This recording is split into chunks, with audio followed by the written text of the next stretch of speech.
दादा साहेब फाल्के भारतीय सिनेमा के जनक माने जाते हैं। भारतीय फिल्म जगत को नया आधार एवं आधुनिक रूप देने में उन्होंने अपनी महत्वपूर्ण भूमिका निभाई है। वे भारतीय फिल्म जगत के पहले फिल्म प्रोड्यूसर, डायरेक्टर और मूवी राइटर थे, जिनकी 100वीं जयंती के मौके पर साल 1969 में भारत सरकार ने उनके नाम पर दादा साहेब फाल्के फिल्म पुरस्कार देने की घोषणा की थी। यह पुरस्कार फिल्म जगत का सबसे बड़ा और सम्मानजनक पुरस्कार है, जो कि किसी व्यक्ति द्वारा बॉलीवुड फिल्म इंडस्ट्री में उसके जीवन भर योगदान के लिए दिया जाता है। तो आइए जानते हैं दादा साहब फाल्के के जीवन के बारे में।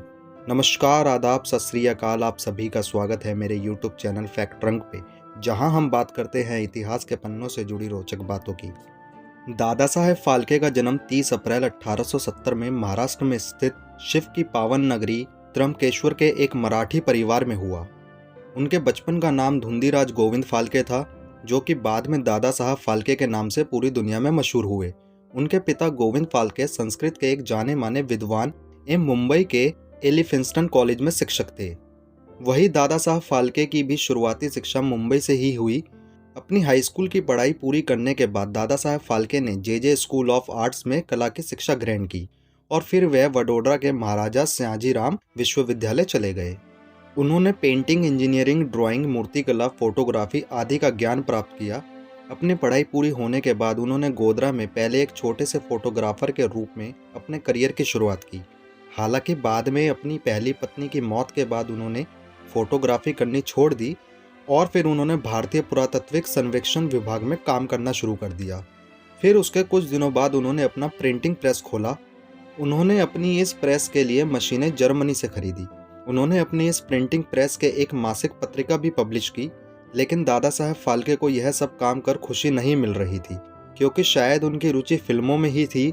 वही साल 1911 में जब दादा साहब फाल्के जी ने मुंबई में ईसा मसीह के जीवन पर बनी मूक फिल्म देखी, तब उनके मन में यह ख्याल आया कि भारत के महापुरुषों के महान जीवन पर भी फिल्में बननी चाहिए।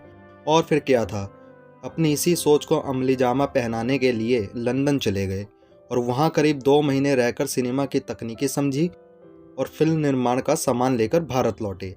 इसके बाद साल 1912 में उन्होंने फाल्के फिल्म नाम की एक कंपनी शुरुआत की।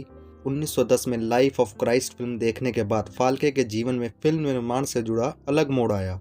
दादा साहब फाल्के ने साल 1913 में अपनी पहली मूक फिल्म राजा हरिश्चंद्र बनाई थी। इसके बाद उन्होंने भस्मासुर मोहिनी फिल्म बनाई थी, जिसमें कमला गोखले एवं दुर्गा गोखले ने महिला का किरदार निभाया था। दरअसल उस दौरान पुरुष ही महिला किरदार की भूमिका निभाते थे।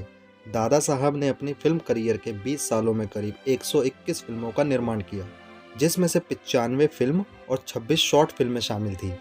इनमें से ज़्यादातर फिल्में दादा साहब फाल्के द्वारा ही लिखी और डायरेक्ट की गई थी। दादा साहब फाल्के ने साल 1932 में अपनी आखिरी मूक फिल्म सेतुबंध बनाई थी, जिसे बाद में डब करके आवाज़ दी गई थी। उस दौरान फिल्मों में डबिंग का एक रचनात्मक और शुरुआती प्रयोग हुआ था। वही फाल्के जी ने अपने करियर में एक लौती बोलती फिल्म बनाई, जिसका नाम गंगावतरण था।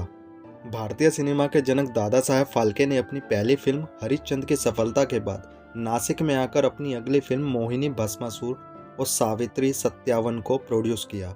उनके इन फिल्मों के गाने काफ़ी हिट हुए और फिर उनके प्रत्येक फिल्म के प्रिंट जारी होने लगे। यह उनके लिए एक बड़ी उपलब्धि थी। इन फिल्म में दादा साहब फाल्के जी ने अपनी फिल्मों में कुछ स्पेशल इफेक्ट डाले थे, जो कि दर्शकों द्वारा काफ़ी पसंद भी किए गए। इसके अलावा फिल्मों में ट्रिक फोटोग्राफी भी दर्शकों द्वारा काफ़ी पसंद की जाने लगी। दादा साहब फाल्के ने उस दौर में अपनी फिल्मों में तमाम नए एक्सपेरिमेंट किए और फिर साल 1917 में उन्होंने महाराष्ट्र के नासिक में हिंदुस्तान फिल्म कंपनी की नींव रखी और फिर उसके बाद उन्होंने कई फिल्में बनाई। दादा साहब फाल्के ने अपने फिल्म करियर में राजा हरिश्चंद्र, लंका दहन, सत्यावन सावित्री, श्री कृष्ण जन्म, कालिया, भृत गोरा, मर्दाना, शकुंतला, संत तुकाराम जैसी करीब 100 से ज़्यादा फिल्में बनाई। भारतीय सिनेमा के जगत दादा साहब फाल्के जी के द्वारा भारतीय फिल्म जगत में उनके महत्वपूर्ण योगदान देने के लिए उनके सम्मान में भारत सरकार ने साल 1969 में उनके नाम पर दादा साहब फाल्के पुरस्कार शुरू किया। यह पुरस्कार फिल्म जगत में दिए जाने वाला सबसे ज़्यादा सर्वोच्च और सम्मानजनक पुरस्कार है। यह पुरस्कार हिंदी फिल्म इंडस्ट्री के उत्कृष्ट काम करने वाले एवं उल्लेखनीय योगदान के लिए हर साल दिया जाता है। बॉलीवुड जगत को आधार देने वाले महान फिल्म निर्माता दादा साहब फाल्के के जीवन के आखिरी दिन नासिक के उस घर में बीते जिसे साल 1938 में भारतीय सिनेमा की रजत जयंती पूरे होने पर आयोजित समारोह में मौजूद निर्माता और निर्देशक आदि ने कुछ धनराशि जमा करके नासिक में फाल्के के लिए घर बनवाया था। और इसी घर में भारतीय सिनेमा के जनक दादा साहब फाल्के ने 16 फरवरी 1944 को अपनी आखिरी सांस ली। दादा साहब फाल्के को भारतीय फिल्म जगत का जनक माना जाता है। भारत में फिल्मों के निर्माण का काम शुरू करने का श्रेय भी उन्हीं को जाता है और उन्हीं की बदौलत आज ही भारतीय सिनेमा पूरी दुनिया भर में मशहूर है। उनके द्वारा फिल्म जगत में दिए गए योगदान को कभी नहीं भुलाया जा सकता। उन्हें युगों युगों तक याद किया जाता रहेगा। अगर आपको यह वीडियो पसंद आई हो तो मेरे वीडियो को लाइक करें, कमेंट करें और मेरे चैनल को सब्सक्राइब करें। धन्यवाद।